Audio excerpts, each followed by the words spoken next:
नमस्कार, प्रभा साक्षी देख रहे हैं आप। आपके साथ मैं हूं अंकित सिंह। कार्यक्रम है चाय पर समीक्षा और हमेशा की तरह इस कार्यक्रम में मौजूद हैं प्रभा साक्षी के संपादक नीरज कुमार दुबे जी। सर, आपका बहुत स्वागत है। धन्यवाद अंकित जी। और 5 राज्यों में से 3 राज्यों में चुनाव संपन्न हो गए हैं।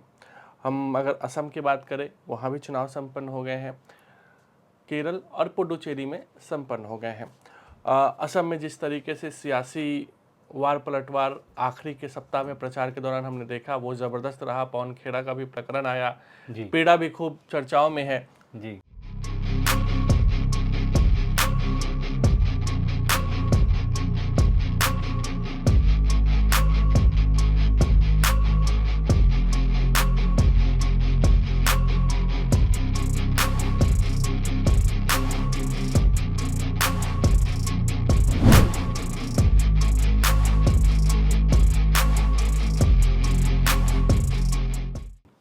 उस पर प्रकाश तो आप डालेंगे ही, साथ ही साथ पश्चिम बंगाल।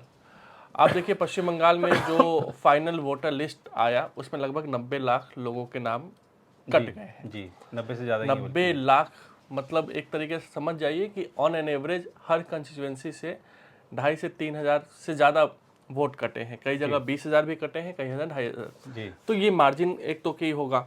जी दूसरी चीज़ है कि एग्रेसिव कैंपेन दोनों ओर से चल रहा है। जी लेकिन बीजेपी कहीं से भी ये संदेश देने की कोशिश नहीं कर रही है कि इसे ममता बनर्जी बंगाली वर्सेस बाहरी बनाए।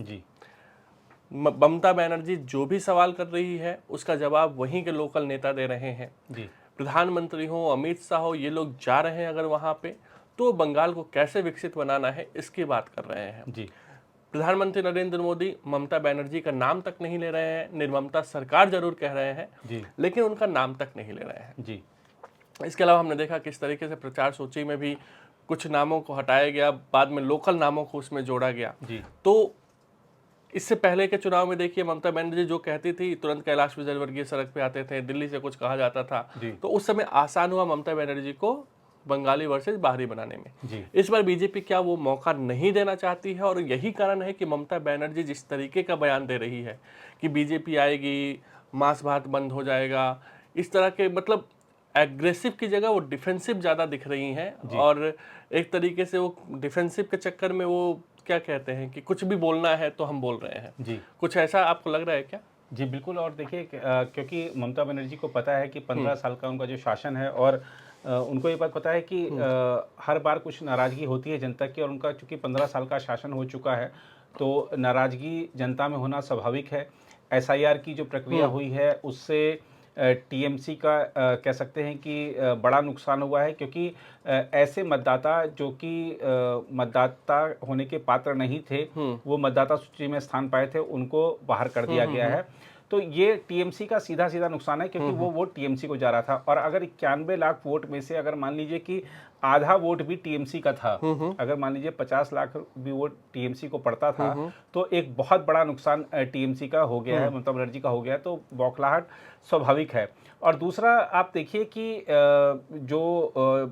आपने घोषणा पत्रों की बात करी है कि ठीक है, टीएमसी का घोषणा पत्र आ गया, बीजेपी का संकल्प पत्र आ गया है, उस पर हम एक अलग से चर्चा करते हैं। लेकिन हम आप ये देखिए कि ममता बनर्जी के भाषणों का आप एक अगर एनालिसिस करेंगे, तो उन्होंने अपने भाषणों में कहीं भी किसी भी चुनावी सभा में उन्होंने अपनी उपलब्धियां नहीं बताई हैं कि हमने ये 15 साल में ये कर दिया, हम आएंगे तो ये कर देंगे। और बीजेपी ऐसी पार्टी है, मोदी वैसे नेता हैं, अमित शाह वैसे नेता हैं, ये घुसपैठिया है, वो घुसपैठिया है, ये सब तू तड़ाक चल रही है।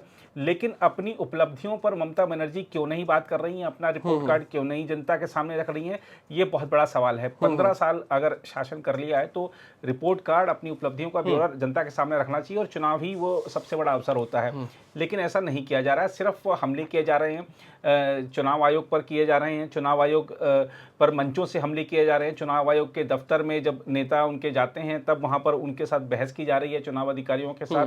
तो ये दिखाता है कि टीएमसी आक्रोशित है और आक्रामक रुख अपनाए हुए है। लेकिन इस आक्रामकता में, और आपने सही कहा कि आक्रामकता में वो अपना जो कह सकते हैं कि अपने ऊपर से कंट्रोल खो दे रहे हैं। जो तो जिसका कंट्रोल अगर अपने ऊपर नहीं रहा है तो जनता उसको देखती है, समझती है, और फिर जनता को पता है कि किस जो हमारे से नियंत्रित नेता हो, हमको उसको सत्ता सौंपनी है। तो जनता पश्चिम बंगाल में, इसमें कोई दो राय नहीं कि बदलाव की लहर चल रही है। वो बदलाव की लहर जो चल रही है, क्या बीजेपी उसको अपने पक्ष में मोड़ पाती है, ये देखने वाली बात होगी। लेकिन इसमें भी हमको देखना होगा कि बीजेपी वहां पर मेहनत कर रही है। आपने जैसा कि आपने काफी कुछ बताया कि किस तरीके से बीजेपी ने स्थानीय चेहरों को प्रमुखता दी है, न सिर्फ चुनाव प्रचार में बल्कि मंचों पर भी आपको देखेंगे कि स्थानीय चेहरे ज़्यादा नज़र आते हैं। बीजेपी के जो प्रचार सामग्री है उसमें भी स्थानीय चेहरे हैं। जो वहाँ पर प्रचार दल जो बनाए गए हैं, या जो स्टार प्रचारक हैं, या जो संगठन के जो लोग काम कर रहे हैं, उसमें भी स्थानीय चेहरे बहुत ज़्यादा हैं, या ऐसे चेहरे हैं जो कि पिछले 4-5 वर्षों से पश्चिम बंगाल में काम कर रहे थे आज के दिन के लिए, आज इस चुनाव के लिए। तो इन चेहरों को लगाया गया जो वहाँ पर फैमिलियर हैं। और इसीलिए आप देख रहे हैं कि चाहे प्रधानमंत्री नरेंद्र मोदी की जनसभाएं हों, चाहे गृह मंत्री अमित शाह की जनसभाएं हों, यहाँ तक कि नितिन नवीन जो बीजेपी के नए राष्ट्रीय अध्यक्ष हैं, उनकी सभाओं में भी अच्छी खासी भीड़ देखने को मिल रही है। और आपने ही दिखाया था कि प्रधानमंत्री नरेंद्र मोदी भी इतने गदगद हैं कि वो रील बना रहे हैं कि हेलीपैड के पास में इतनी भीड़ है, मंच तक जाने का जो रास्ता है उसमें भी दोनों तरफ से लोग भीड़ उनका अभिवादन करने के लिए खड़ी है। तो जनता एक उम्मीद के साथ, एक बदलाव की उम्मीद के साथ और अच्छे दिनों की कल्पना के साथ शायद इस बार बदलाव के मूड में दिख रही है। और जैसा कि बीजेपी ने अपना संकल्प पत्र जारी किया है, उसमें हर महिला को 3,000 रुपये देने का जो वादा किया है, हमको ये भी देखना होगा कि जो घोषणा पत्र आए हैं उसमें जैसे आप मान लीजिए कि अगर कभी कोई पॉलिसी लेता है, कोई भी अगर व्यक्ति कोई पॉलिसी लेता है, तो उसका पहला जो ये रहता है कि इसका वो क्लेम का जो रेशियो है उसका वो रेट कैसा है, कि मतलब ये अगर आप इसके पास गए हैं तो क्या आपको उसका क्लेम इस कंपनी ने सही दिया है, नहीं दिया है। तो जिसका सही होता है आप उस पर जाते हैं कि भैया मेरे को बाद में परेशानी नहीं आएगी यहाँ पर। तो अगर आप ऐसे ही बीजेपी का अगर देखेंगे, जो उसके संकल्प पत्र जो वादे होते हैं, उसमें जो महिलाओं से जो वादे किए गए हैं कि हम आपको इतने पैसे देंगे इस योजना के नाम पर, तो वो पैसे मिल रहे हैं। आप देखिए कि महाराष्ट्र में जो लाड़की बहन योजना का पैसा महिलाओं को मिल रहा है। आप देखिए कि हरियाणा में विधानसभा चुनाव में घोषणा की गई थी कि जो महिलाओं को 2100 रुपये दिए जाएंगे। तो मैंने देखा कि हरियाणा सरकार ने एक दीनदयाल मोबाइल ऐप बनाया है, उसमें आप लॉगिन करके अपना डिटेल्स डाल के आपको 2100 महिलाओं को मिल रहा है। मध्य प्रदेश में मिल रहा है लाडली लक्ष्मी योजना के तहत। मध्य प्रदेश में तो अभी भी क्रेडिट का होड़ है। शिवराज जी भी कह देते हैं कि कल 9 तारीख आएगा, उधर से मोहन यादव भी कहते हैं बहुत जल्द आने वाला है। और वहाँ यहाँ तक कि उड़ीसा में मिल रहे हैं। तो ये दिखाता है कि इन्होंने जो वादे किए हैं वो कम से कम वो वादे महिलाओं के से जो वादे किए थे वो उस पर पूरी तरह खरी उतर रही है बीजेपी, ऐसा एक सामान्य तौर पर देखने में आता है। तो इसीलिए महिलाओं का साथ असम में मिले। हाँ, तो 7वां वेतन आयोग अभी बंगाल में नहीं लागू है जी। बिहार जैसे पिछड़े राज्य में आयुष्मान योजना नहीं लागू है। ऐसे तमाम जो केंद्रीय योजनाएं जिनका लाभ पश्चिम बंगाल की जनता को मिलना चाहिए था वो नहीं मिल रहा है अब तक। तो बीजेपी ने अपने संकल्प पत्र में जो वादे किए हैं, यूसीसी का जो वादा किया, घुसपैठियों को भगाने का, खदेड़ने का जो वादा किया है, तो जनता भी देख रही है ना कि ये इस गली में इतने लोग अचानक से कहाँ से आ गए। और जब अचानक इतने सारे लोग आ गए हैं तो वो हमारे रोजगार पर, हमारे संसाधनों पर भी वो असर डाल रहे हैं और कोई सुनवाई नहीं है। तो जनता भी देख रही है ये सब चीज़ें। तो लगता है कि इस बार शायद हो सकता है कि बीजेपी अगर चमत्कार कर जाती है तो शायद सरकार बन जाए, क्योंकि इस समय जो स्थितियां हैं पश्चिम बंगाल में, अगर बीजेपी इस बार नहीं बना पाई सरकार तो आगे के लिए मुश्किलें और बढ़ सकती हैं। और दूसरा आप ये देखिए कि कांग्रेस के अध्यक्ष मल्लिकार्जुन खड़गे वहां पर गए और सिर्फ वादे करके कुछ, और एक प्रेस कॉन्फ्रेंस ही करी थी उन्होंने, कोई प्रचार नहीं किया, कोई जनसभा नहीं करी। तो कांग्रेस के नेताओं ने जिस तरीके से दूरी बनाई हुई है पश्चिम बंगाल से, कांग्रेस को तो बस मामूज का ही है एक तरीके से। और अधीर रंजन चौधरी ने भी कहा है कि हम तो पूरे सीट पर नहीं लड़ना चाहते थे, हम तो मामू जो मुर्शिदाबाद और मालदा का एरिया है वहीं चुनाव लड़ना चाहते थे, लेकिन पार्टी का फैसला है कि पूरे सीट पर हम लड़ रहे हैं। तो कांग्रेस सिर्फ और सिर्फ वहीं चुनाव लड़ना चाहती है जहां उसका अपना वोट बैंक है, यानी कि मालदा मुर्शिदाबाद के आसपास के एरिया में। जी, और आपको ये देखना पड़ेगा कि अगर हम पश्चिम बंगाल में अगर मुस्लिमों की आबादी देखते हैं, तो अगर आप जम्मू कश्मीर की बात देखें तो शायद दूसरा या तीसरा ऐसा सबसे बड़ा राज्य है जहाँ पे सर्वाधिक मुस्लिम आबादी है। तो उस दृष्टि से एक बड़ा वोट बैंक है मुस्लिम वहाँ पश्चिम बंगाल में। और ये अगर हम अब तक के चुनावों का अध्ययन करें तो हाल फिलहाल अगर पिछले 4-5 चुनावों से अगर हम देख लें तो तृणमूल कांग्रेस की तरफ इसका झुकाव है।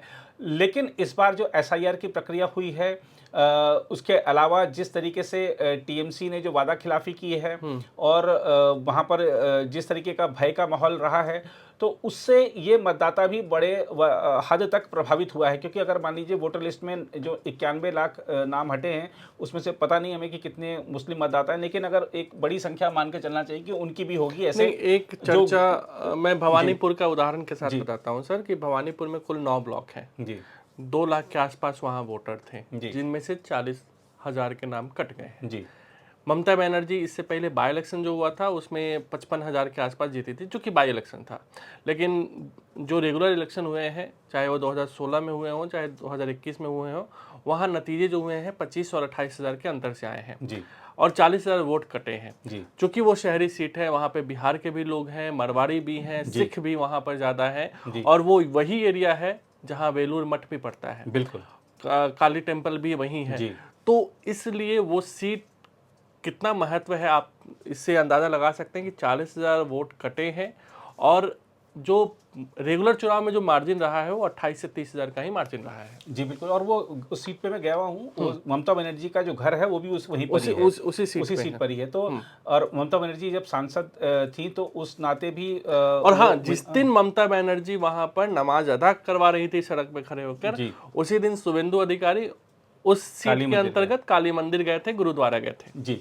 बिल्कुल, तो ये ध्रुवीकरण तो वहाँ पर है पश्चिम बंगाल कह के नहीं हो रहा है, लेकिन कह के नहीं। और पश्चिम बंगाल में ध्रुवीकरण तो हो रहा है। और खासतौर पे जब हम अभी शुरुआत में चर्चा कर रहे थे स्थानीय मुद्दों की, तो आप देखिए कि नवरात्र के समय प्रधानमंत्री नरेंद्र मोदी ने बंगाल के मतदाताओं के नाम एक चिट्ठी लिखा था। उसमें माँ दुर्गा की उपासना करते हुए उन्होंने बताया था कि किस तरीके से जो चाहे दुर्गा उत्सव हो, चाहे वहाँ के जो बंगाल के जो सांस्कृतिक और जो वहाँ पे वार्षिक जो त्यौहार होते हैं, तो उनका कैसे गहरा नाता रहा है।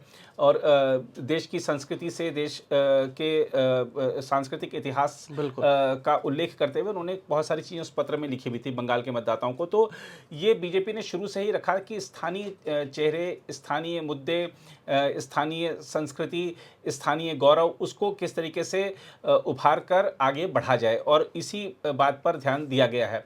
आप देखिए कि गृह मंत्री अमित शाह से जब पूछा गया कि कौन बनेगा बंगाल का मुख्यमंत्री, तो उन्होंने कहा कि बंगाल का बेटा बनेगा।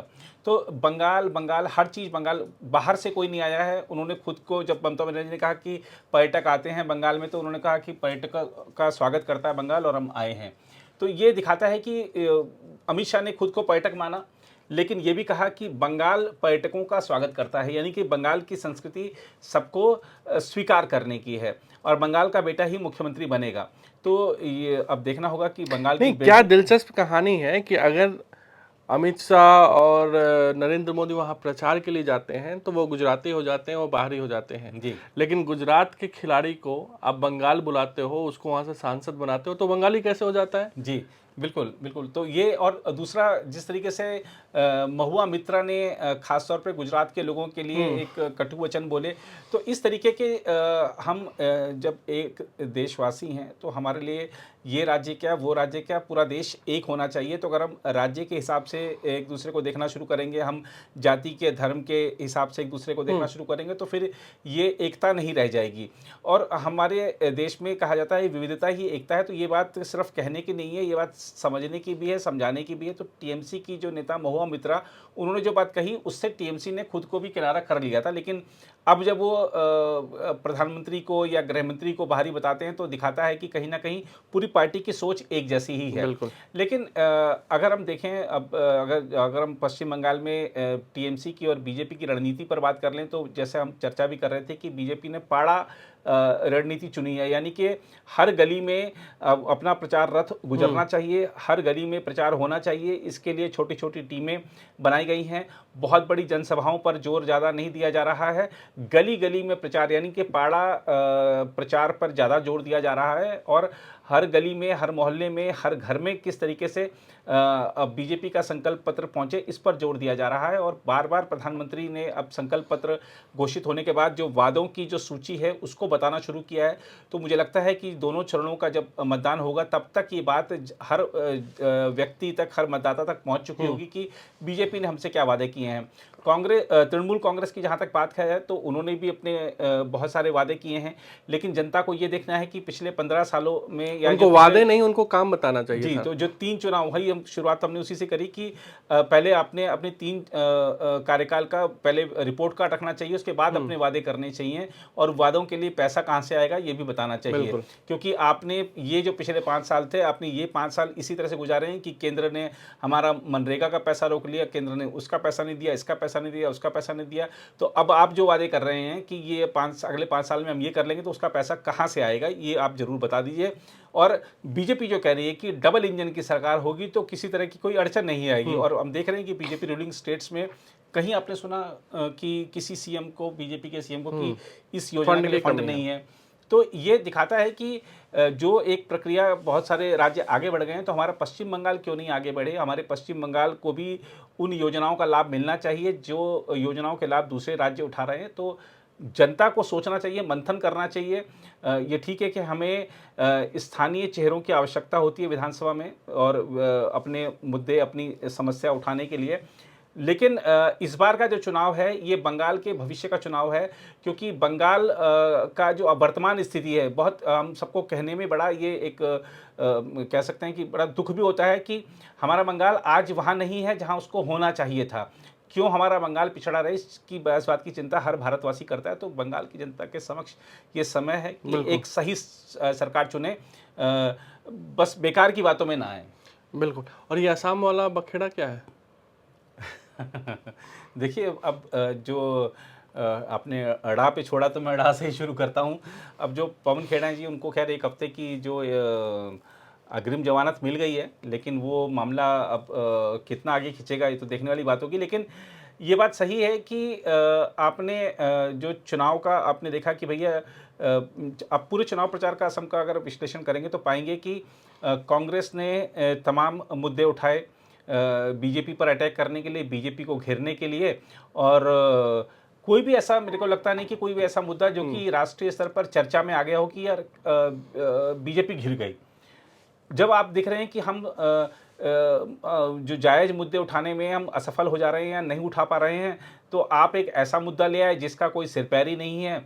अब वो जब जिस मुद्दे का कोई सिर पैर नहीं होता तो वो तुरंत सुर्खियों में आ जाता है। आप नेशनल लेवल की हेडलाइन बन गया कि भैया पवन खेड़ा ने सीएम साहब की वाइफ पर इस तरीके का आरोप लगा दिया। अब चूंकि वो आरोप मिथ्या था या उसमें जो भी विदेश मंत्रालय ने कह दिया कि वो सही नहीं है। हाँ, तो अब जो आरोप मिथ्या अगर है और आपने सब जो चीज़ मीडिया के सामने रखी है, आपने उसमें कुछ छेड़छाड़ की है और आपने किसी महिला पर इस तरीके के आरोप लगाए हैं, तो जाहिर सी बात है कि कानून तो अपना काम करेगा ही। तो कानून अब अपना काम कर रहा है, तो आप दौड़ रहे हैं। आपने सुर्खियां ले ली, आपने चुनाव से पहले सीएम के इर्द गिर्द एक संशय का माहौल बनाना चाहा, लेकिन आपको वो उल्टा पड़ गया। तो अगर असम में कांग्रेस की हार होती है तो उसमें कहीं ना कहीं, क्योंकि ये जो घटनाक्रम आया है ना, ये एकदम देखिए मतदान से ठीक पहले आया है ना। तो ये इसके 2 चीज़ें इसमें देखनी होंगी हमारे को कि एक तो अगर कांग्रेस हारती है तो उसमें पवन खेड़ा का भी बहुत बड़ा योगदान होगा, क्योंकि उन्होंने अंतिम समय में ऐसा आरोप लगाया सीएम की पत्नी पर। और जिस तरीके का मतदान हुआ है असम में, वो दिखाता है कि महिलाओं ने बढ़ चढ़कर वोट दिया है। और अगर बीजेपी वहाँ पर जीतती है तो जाहिर सी बात होगी कि कहीं ना कहीं इस बात का भी होगा गुस्सा महिलाओं में कि एक हम जो सीएम है उनकी पत्नी पर इस तरीके का आरोप लगाया गया।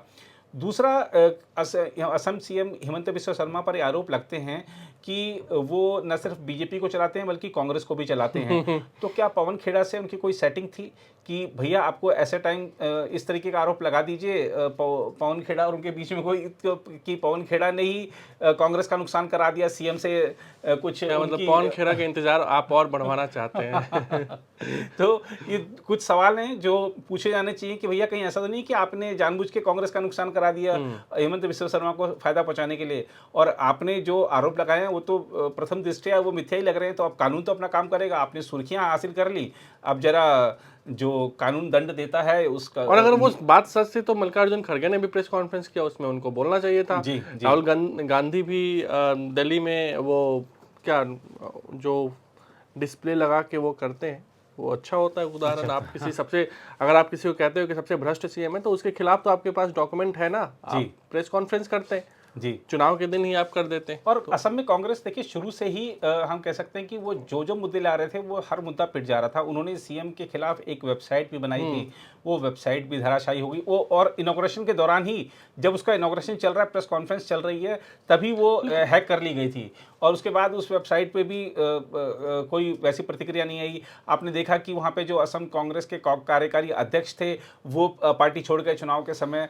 कांग्रेस के जो सांसद हैं लोकसभा के वो पार्टी छोड़ गए। कांग्रेस के जो टिकट मिल गया कैंडिडेट वो पार्टी छोड़ के बीजेपी से प्रियंका गांधी को निपटाने के लिए भेजा गया था क्या? ऐसा ही लग रहा है। तो ये असम में कांग्रेस ने जानबूझकर, कहते हैं ना कि अपने पैरों पर कुल्हाड़ी मार रहा है, तो वो सिर्फ एक बार नहीं, वो बल्कि रोज अपने पैरों पर कुल्हाड़ी मार रहे थे। और चुनाव परिणाम यही दर्शाएंगे, मुझे ऐसा लगता है। तमिलनाडु की भी बात कर लेते हैं। जी जी, तमिलनाडु में देखिए, अगर हम देखें तो अगर अभी चुनाव प्रचार तो वहाँ पर गति पकड़ रहा है। और क्योंकि एक ही चरण में वहाँ पर चुनाव है और जिस तरीके से दोनों प्रमुख गठबंधनों ने अपने अपने जातिगत समीकरणों को ध्यान में रखते हुए टिकट बांटे हैं। आपने देखा होगा कि चाहे डीएमके का अलायंस हो, चाहे एआईडीएमके वाला अलायंस हो, दोनों में कहीं भी टिकटों को लेकर कोई सिर फुटबल नजर नहीं आई। आपको नहीं लगा होगा, देखा होगा कि ये इसको टिकट नहीं मिला तो वो उधर चला गया, या उसको टिकट नहीं मिला वो उधर चला गया। ऐसा नहीं देखने को मिला तमिलनाडु में। और ये हमारे चुनाव में ऐसा विरला ही देखने को मिलता है। तो तमिलनाडु में एक बहुत बड़ी कह सकते हैं कि चाहे डीएमके का अलायंस हो, चाहे एडीएमके का अलायंस हो, उन्होंने बहुत अच्छे से मैनेज किया है अपने अपने गठबंधनों को। ये बात हमको देखनी चाहिए। दूसरा, वहाँ पर भी एसआईआर हुई है, वहाँ पर भी तमाम बड़ी संख्या में वोट कटे हैं। उसका क्या असर होगा वो चुनाव में लेकिन एसआईआर की बात कोई नहीं कर रहा है, इवन स्टालिन भी नहीं कर रहा है। जी बिल्कुल, क्योंकि मतदाता शुद्धिकरण, मतदाता सूची का शुद्धिकरण ये सभी दल चाहते भी थे कहीं ना कहीं, और वो कवायद हुई है। देखिए, और सुप्रीम कोर्ट ने ये भी कहा था कि पश्चिम बंगाल के अलावा किसी राज्य ने इस तरीके की वो चीख चिल्लाहट नहीं की है, इस तरह की शिकायतों का अंबार नहीं लगाया। तो ये तमिलनाडु में अगर हम देखें, मुद्दे यही हैं कि अगले 5 साल के लिए कैसी सरकार चलेगी। वादे दोनों दलों की तरफ से बड़े बड़े किए गए हैं। और जिस तरीके से अगर हम देखें कि सीएम स्टालिन आजकल जनता के बीच ज़्यादा जा रहे हैं, हम देख रहे हैं कभी मेट्रो से जा रहे हैं, कभी वो सुबह टहलते हुए लोगों के बीच पहुंच जा रहे हैं। वहीं जो पलानीसामी हैं वो अपने, क्योंकि अपने गठबंधन के स्टार प्रचारक वही हैं, तो वो पूरा जोर लगाए हुए हैं, तमाम क्षेत्रों में चुनाव प्रचार करते दिख रहे हैं।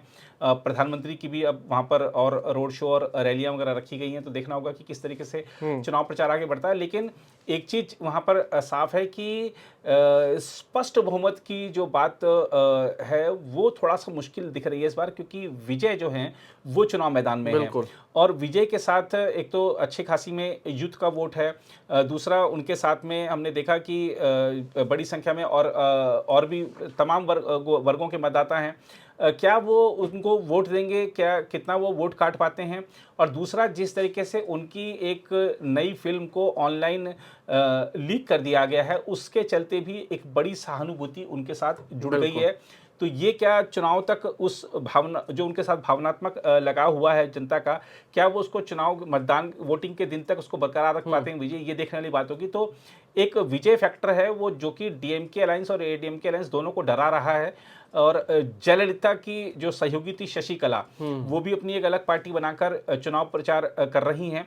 और चुनाव प्रचार कर रही हैं, तो उसमें आप देखिए कि जयललिता, आपने जब देखा होगा तो वो जब जिस तरीके से साड़ी पहनती थी और गाड़ी में बैठ के जिस तरह दिखती थी, वो एकदम बिल्कुल कॉपी करके प्रचार कर रही हैं जयललिता को। तो वो अम्मा की छवि, अम्मा को याद दिला रही हैं मतदाताओं को, जो अन्ना द्रमुक का जो वोट बैंक था उनको। तो वो क्या वो वोट हासिल कर पाती हैं, लेकिन अगर उनको वोट मिलते हैं तो वो एआईडीएमके का नुकसान होगा, क्योंकि वो उनका आधार वही है जहां पर एआईडीएमके का प्रभुत्व था। तमिलनाडु चुनाव में जो सबसे अलग बात एक और है, जो हमने आपको बताया कि दोनों गठबंधनों में कोई विरोधाभास देखने को नहीं मिला। एक और चीज़ वहाँ पर हम देख रहे हैं कि तमाम ऐसे क्षेत्र हैं कि जहाँ पर एक ही नाम के मतदाता, एक ही नाम का जो उम्मीदवार है ना, एक जो उम्मीदवार है, जो प्रमुख उम्मीदवार, उसी नाम के कई उम्मीदवार हैं। ये ऐसे जो तमिलनाडु के बताया जा रहा है कि लगभग 100 निर्वाचन क्षेत्र हैं। तो गेम जो है ना वो कई तरह से खेला जा रहा है। अब मान लीजिए कि एक सीट है, उसमें मान लीजिए रमेश नाम का एक उम्मीदवार है, प्रमुख दल का उम्मीदवार है रमेश। अब वो प्रमुख दल का उम्मीदवार हार जाए, इसके लिए A Ramesh, B Ramesh, C Ramesh, D Ramesh, E Ramesh, ऐसे तमाम वहाँ पर उम्मीदवार खड़े कर दिए गए हैं। 100 निर्वाचन क्षेत्रों की बात करी मैंने आपको, तो 100 निर्वाचन क्षेत्रों का आप समझिए कि गणित कैसे बिगाड़ने के लिए पार्टियों ने इस बार जाल बिछाया है। तो हमको सिर्फ मतदाता तो वोट डाल के आ रहा है किसी को भी, लेकिन राजनीतिक दलों ने जो गणित बिछाया है, जो खेल खेला है, वो और भी गहरा है। तो उसका देखना होगा कि मतदाता क्या निर्णय देते हैं, जनादेश क्या देते हैं। वैसे तो स्थायी सरकार बने तो ज़्यादा अच्छा है, पूर्ण बहुमत वाली सरकार बने, क्योंकि फिर जिस तरीके की जोड़ तोड़ की राजनीति होती है उससे देश आगे बढ़ा है। तो उस दौर में देश को नहीं जाना चाहिए। तमिलनाडु जैसे राज्य में होना भी नहीं चाहिए। होना भी नहीं चाहिए जी। तो ये थी आज का चाय पर समीक्षा कार्यक्रम। आपको कैसा लगा हमें जरूर बताइएगा। फिलहाल मुझे यानी अंकित सिंह और प्रभा साक्षी के संपादक नीरज कुमार दुबे को दीजिए इजाजत। नमस्कार। अगर आप भी लेना चाहते हैं देश दुनिया की तमाम जानकारी, तो आज ही सब्सक्राइब करें हमारे चैनल को। साथ ही नीचे दिए बेल आइकन को जरूर दबाएं ताकि हर अपडेट आप तक पहुंच सके।